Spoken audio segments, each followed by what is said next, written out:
Sonidos de América es un proyecto de investigación musical que centra su estudio en los instrumentos musicales ancestrales del continente americano.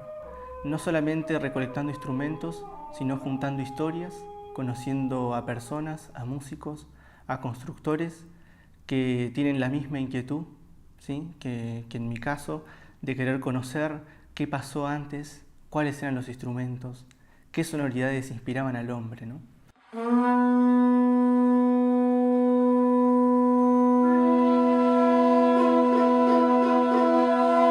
Todo esto que expongo acá en esta mesa y todo lo que también no se ve que está acá es parte de esta investigación que busca, ¿no?, llevar los instrumentos musicales y poder transmitir los sonidos ancestrales que las culturas han dejado dentro del continente americano.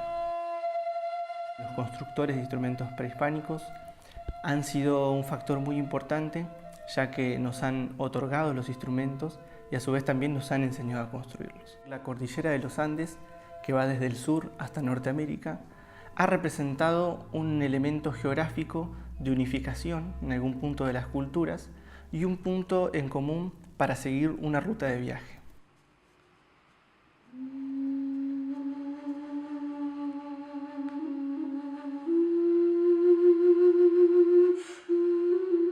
Empezamos a ver como constantes de instrumentos que se fueron repitiendo.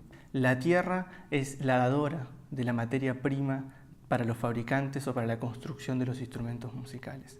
Desde los materiales como las plumas, como las caracolas marinas, la cerámica, el hueso, diferentes elementos que proporcionaron al hombre no solamente un contacto musical, sino un contacto espiritual. Los instrumentos musicales tienen una relación muy grande con el ritualismo americano. Diferentes instrumentos permiten realizar diferentes acciones ritualísticas.